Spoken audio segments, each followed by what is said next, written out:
जय हिंद, नमस्कार दोस्तों और मेरे प्यारे मित्रों, आप सब लोग कैसे हैं। आशा करते हैं कि आप सब लोग बहुत अच्छे होंगे और अपने विभिन्न प्रतियोगिता परीक्षाओं की तैयारी में आप सभी भाई बहन लोग अच्छे से लगे होंगे।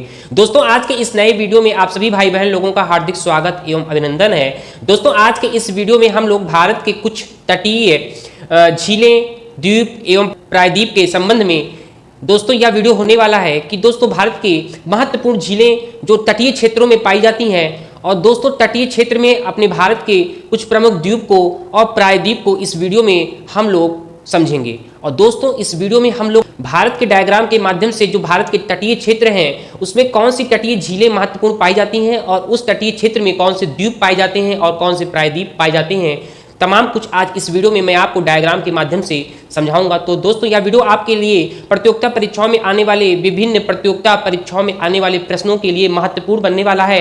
तो आप इस वीडियो को अपने भाई बहन, दोस्त, यार, हित मित्र लोगों को ज़्यादा से ज़्यादा शेयर करके इस चैनल पर यदि आप नए हो तो दोस्तों इस चैनल को सब्सक्राइब कर दीजिए, क्योंकि मैं विभिन्न प्रतियोगिता परीक्षाओं से संबंधित विषय पर वीडियो लाता ही रहता हूँ। वीडियो दोस्तों अब हम लोग देर न करते हुए दोस्तों इस वीडियो को शुरू करते हैं। और दोस्तों इस वीडियो में हम लोग भारत के जो तटीय क्षेत्र में जो प्रमुख झीलें पाई जाती हैं और दोस्तों जो तटीय क्षेत्र में द्वीप पाए जाते हैं और प्रायद्वीप पाए जाते हैं उनको हम लोग क्रमशः इस वीडियो में मैं आपको समझाने का पूर्णतः प्रयास करूंगा। तो दोस्तों यह वीडियो आपके लिए काफी इंपॉर्टेंट और मैं बेनिफिशियल बनाने वाला हूं, तो दोस्तों इस वीडियो पे आप अंत तक बने रहिए। चलिए दोस्तों अब हम लोग देर न करते हुए इस वीडियो को शुरू करते हैं।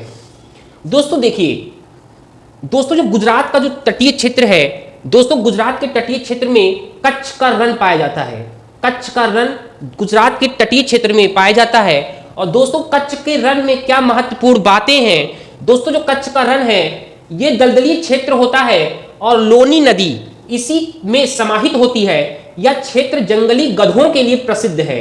कच्छ का रण का जो क्षेत्र है दोस्तों वो जंगली गधों के लिए प्रसिद्ध है और इस क्षेत्र में लोनी नदी आकर के समाहित हो जाती है। और दोस्तों यह क्षेत्र दलदली क्षेत्र है।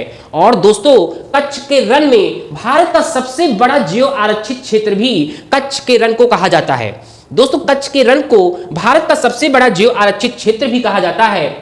और दोस्तों गुजरात के तटीय क्षेत्र में ही सरक्रीम और कोरीक्रीम ये दोस्तों दो तटीय क्षेत्र हैं। जो तटीय क्षेत्र में सरक्रीम और कोरीक्रीम ये दोस्तों दो क्षेत्र आते हैं जो कि तीनों साइड से क्या है, जल से घिरा हुआ है। क्षेत्र जो तीनों तरफ से जल से घिरा हुआ होता है उस क्षेत्र को दोस्तों हम प्रायद्वीप कहते हैं। और दोस्तों सरक्रीम और कोरीक्रीम यहाँ दोस्तों दो प्रायद्वीप पाए जाते हैं। तो दोस्तों गुजरात के तटीय क्षेत्र में सरक्रीम और कोरीक्रीम ये दोस्तों दो प्रायद्वीप हैं। और दोस्तों कच्छ की खाड़ी दोस्तों तीनों तरफ से जो क्षेत्र घिरा हुआ होता है और उसके बीच में जल होता है उस क्षेत्र को दोस्तों हम खाड़ी कहते हैं।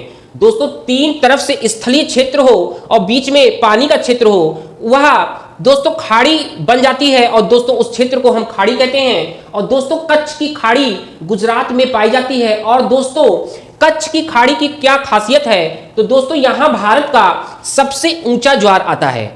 दोस्तों यहाँ भारत का सबसे ऊंचा ज्वार आता है और कांडला पंडित दीनदयाल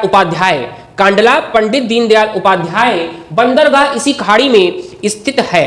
दोस्तों गुजरात के तटीय क्षेत्र में जो कच्छ की खाड़ी है वहीं पर दोस्तों कांडला पंडित दीनदयाल उपाध्याय बंदरगाह भी स्थित है। यही दोस्तों कच्छ की खाड़ी में ही कांडला पंडित दीनदयाल उपाध्याय बंदरगाह भी स्थित है। और दोस्तों खंबात की खाड़ी जो दोस्तों खाड़ी होता है वो दोस्तों तीन तरफ से स्थलीय क्षेत्र होता है। वह जलीय क्षेत्र जो तीन तरफ से स्थलीय क्षेत्र से घिरा हुआ होता है उस क्षेत्र को हम खाड़ी कहते हैं। और दोस्तों वह स्थलीय क्षेत्र जो तीनों तरफ से जल से घिरा हुआ होता है उसे दोस्तों हम प्रायद्वीप कहते हैं। और दोस्तों काठियावाड़ प्रायद्वीप गुजरात के तटीय क्षेत्र में पाया जाता है जो दोस्तों यहाँ पर स्थित है। और दोस्तों खंबात की खाड़ी जो इस खाड़ी की दोस्तों खासियत क्या है और दोस्तों इस खाड़ी में कौन सी नदियां आकर के गिरती हैं, तो दोस्तों इस खाड़ी में साबरमती नदी, माही नदी, नर्मदा नदी, ताप्ती आदि नदियां इस खंबात की खाड़ी में दोस्तों आकर के गिर जाती हैं। भारत में नदियां प्रवाहित होती हैं या बहती हैं वो या तो किसी नदी में जाके मिल जाती है या दोस्तों वो सागर में जाकर के अंत में गिर जाती है। और दोस्तों इस खाड़ी में साबरमती, माही, नर्मदा और ताप्ती नदियां खंबात की खाड़ी में आकर के गिरती है। अब दोस्तों दो द्वीप हैं जो महाराष्ट्र में स्थित है, वो दोस्तों सेल्सेट द्वीप और एलिफेंटा द्वीप। सेल्सेट द्वीप और एलिफेंटा द्वीप ये दोस्तों महाराष्ट्र में स्थित है और दोस्तों इस द्वीप के माध्यम से विभिन्न देशों से कारोबार होता है। और दोस्तों सेंट मैरी द्वीप, जिसे हम कोकोनट द्वीप भी कहते हैं, यह द्वीप दोस्तों कर्नाटक में स्थित है। कर्नाटक में सेंट मैरी द्वीप स्थित है, जिसे हम कोकोनट द्वीप भी कहते हैं, और ये दोस्तों कर्नाटक में स्थित है।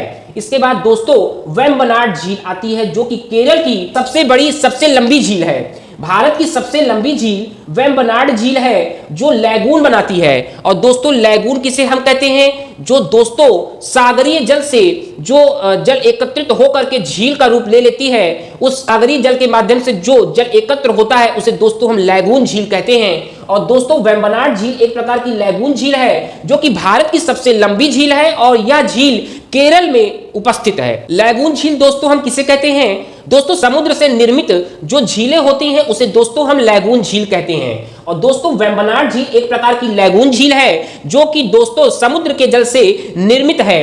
और दोस्तों यह भारत की सबसे लंबी झील है, जो केरल में उपस्थित है। और दोस्तों इसके बाद है मन्नार की खाड़ी।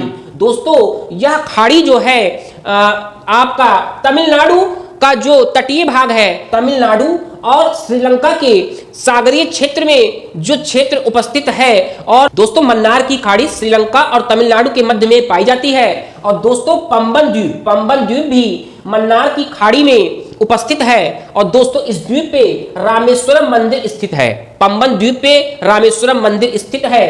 और दोस्तों पाक की खाड़ी भी यहीं पर है, जिसे हम पाक की खाड़ी कहते हैं। कभी भी दोस्तों पाक की खाड़ी आपसे पूछा जाए तो आप दोस्तों भारत के तमिलनाडु के सागरीय क्षेत्र में, भारत के तमिलनाडु के सागरीय क्षेत्र में और श्रीलंका के सागरीय क्षेत्र के मध्य में पंबन द्वीप भी है, मन्नार की खाड़ी भी है, पाक की खाड़ी है और पाक जल संधि है। दोस्तों पाक जल संधि श्रीलंका और भारत के मध्य की जल संधि है, जिसे पाक जल संधि कहते हैं। और इसको अगर आपसे पूछा जाए कि पाक जल संधि किन दो देशों के मध्य है, तो दोस्तों पाक जल संधि भारत और श्रीलंका के मध्य में पाक जल संधि है।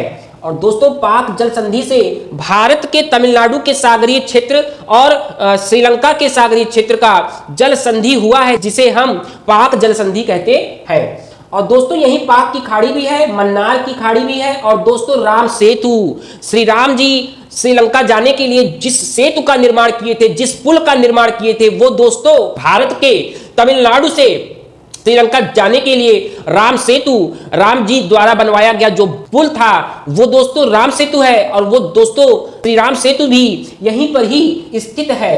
दोस्तों राम सेतु भी यहीं पर स्थित है।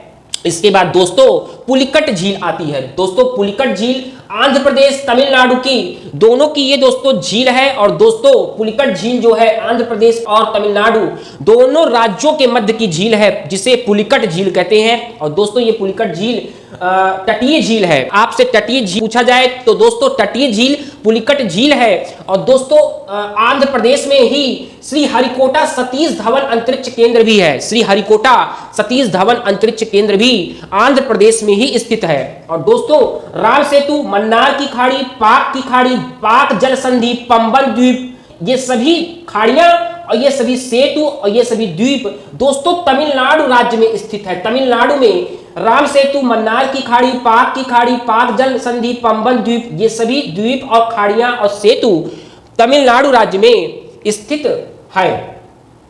और दोस्तों कोलेरू झील आती है। तो दोस्तों ये भी आंध्र प्रदेश की तटीय झील है, जिसे कोलेरू झील कहते हैं। और दोस्तों यह झील आंध्र प्रदेश की तटीय झील में है। इसके बाद दोस्तों चिल्का झील आती है। दोस्तों चिल्का झील उड़ीसा की तटीय झील है। और दोस्तों चिल्का झील सबसे बड़ी झील है जो लैगून बनाती है। दोस्तों लैगून किसे हम कहते हैं?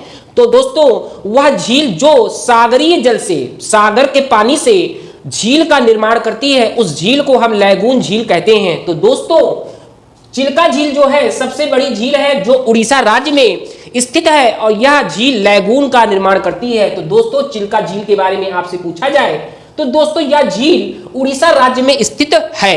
इसके बाद दोस्तों व्हीलर द्वीप आता है और कलाम द्वीप आता है। तो दोस्तों यह द्वीप भी उड़ीसा राज्य में स्थित है, जो कि उड़ीसा के तटीय राज्य में द्वीप का निर्माण करता है। यहाँ पर यह द्वीप किसे कहते हैं? जो दोस्तों चारों तरफ से, स्थल के चारों तरफ जब भाग, वह स्थलीय भाग जो चारों तरफ से पानी से घिरा हुआ होता है उस भाग को, उस क्षेत्र को हम द्वीप कहते हैं। और वह स्थलीय क्षेत्र जब तीनों तरफ से वह पानी से घिरा हुआ होता है तो उस क्षेत्र को हम प्रायद्वीप कहते हैं। और वह जलीय क्षेत्र जो तीनों तरफ से स्थल से घिरा हुआ होता है उस क्षेत्र को हम खाड़ी कहते हैं।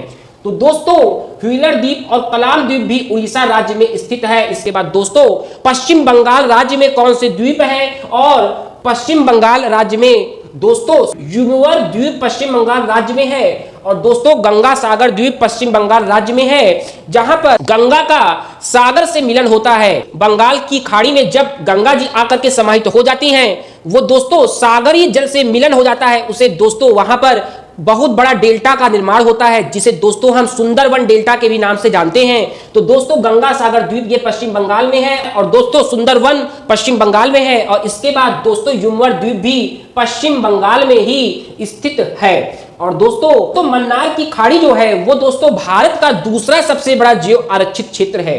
भारत का दूसरा सबसे बड़ा जैव आरक्षित क्षेत्र मन्नार की खाड़ी है। और दोस्तों कच्छ का रण भारत का सबसे बड़ा पहला जैव आरक्षित क्षेत्र है। आज के इस वीडियो में हम लोगों ने भारत के प्रमुख तटीय झीलें, द्वीपें एवं प्रायद्वीप के संबंध में यह वीडियो मैंने आपके लिए बनाया है। दोस्तों को ज्यादा से ज्यादा इस वीडियो को शेयर करके, यदि आप मेरे इस चैनल पे नए हैं तो दोस्तों इस चैनल को सब्सक्राइब करके बेल आइकन दबा दीजिए, क्योंकि मैं विभिन्न प्रतियोगिता परीक्षाओं से संबंधित विषय पर वीडियो लाता ही रहता हूं। वीडियो पे अंत तक बने रहने के लिए बहुत बहुत धन्यवाद। आपका दिन शुभ हो। जय हिंद, वंदे मातरम।